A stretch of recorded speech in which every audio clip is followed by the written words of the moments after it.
Bonjour à toutes et à tous, bienvenue dans ce crypto recap du 12 août 2022. Nous commençons le tour d'horizon de l'actualité des crypto-monnaies avec l'Iran qui a réalisé une première commande d'importation de 10 millions de dollars payés avec des crypto-monnaies. La République islamique a indiqué via le chef de l'Organisation de promotion du commerce que le pays utilisera désormais régulièrement les actifs numériques pour régler les commandes d'importation. Une annonce qui intervient alors que les États-Unis ont imposé des sanctions strictes contre l'Iran ces 4 dernières années, notamment en interdisant aux entreprises outre-Atlantique de faire des affaires avec l'Iran, y compris les services destinés aux investisseurs avec les crypto-monnaies. Une annonce qui va probablement remettre de l'huile sur le feu dans la relation entre les deux pays. On continue avec le Trésor américain qui sanctionne le service de mixeurs de crypto-monnaies Tornado Cash. Ces mixeurs sont de formidables outils pour les cybercriminels qui opèrent avec des crypto-monnaies car ils permettent d'obscurcir la source des fonds transférés, de dissimuler le montant des fonds transférés, de brouiller l'adresse du destinataire et d'effacer l'historique des transactions. Autrement dit, ils permettent d'anonymiser complètement les transactions et donc par répercussion de rendre la traçabilité des transactions illicites impossible par les enquêteurs. D'après Chainalysis, l'un des principaux fournisseurs d'outils et de services d'investigation sur la blockchain, au moins 23% des fonds envoyés sur les mélangeurs proviennent d'adresses illicites en 2022. Les autorités ont officiellement sanctionné Tornado Cash qui est alimenté par Ethereum en ajoutant des adresses blockchain à la liste noire de l'Office of Foreign Assets Control, rendant ainsi illégal pour toute personne américaine d'interagir avec l'application.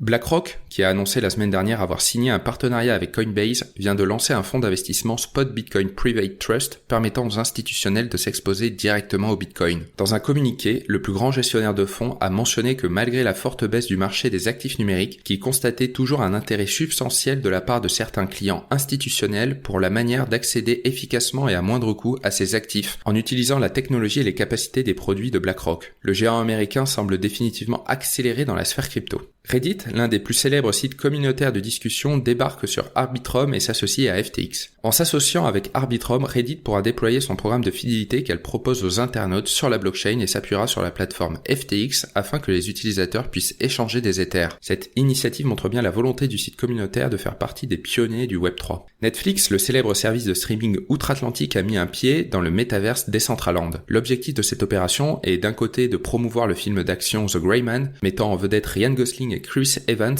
et de l'autre, d'explorer de nouvelles expériences interactives avec les fans. Concrètement, les aficionados du métaverse peuvent désormais explorer les parcelles numériques, recréant des scènes et des paysages du film. Tina, le chien de garde des publicités américaines, avertit des célébrités pour avoir colporté des NFT trompeurs. Les équipes juridiques des stars Justin Bieber, Paris Hilton et Eva Longoria, entre autres, ont toutes reçu une lettre de Tina indiquant que la frontière entre la communication et la promotion sur les réseaux sociaux avait été franchie concernant les NFT. À titre d'exemple, Bieber avait promu un projet appelé In-Betweeners sur les réseaux sociaux et a exhorté ses abonnés à rejoindre la communauté. Mais l'équipe juridique de Bieber a nié toute faute. Il faut dire qu'il n'existe pas encore de cadre légal autour des NFT qui pourrait contraindre cette promotion. En attendant, les mentions de célébrités comme celle-ci sont extrêmement influentes et ont tendance à ne pas aborder les risques potentiels, notamment de la volatilité sous-jacente des NFT.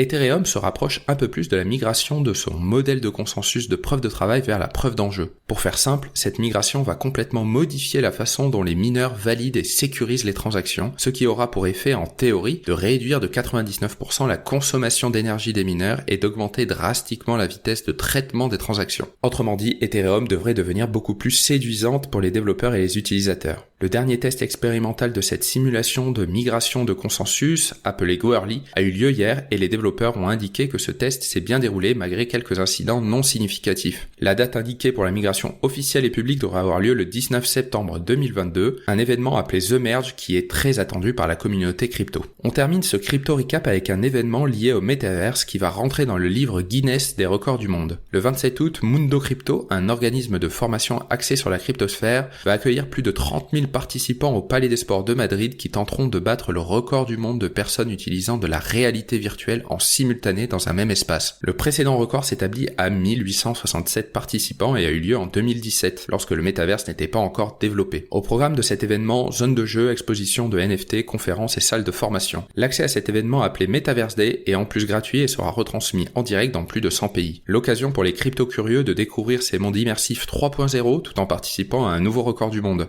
Voici ce qu'il fallait retenir dans l'actualité des crypto-monnaies ces derniers jours et on se retrouve la semaine prochaine pour un nouveau tour d'horizon.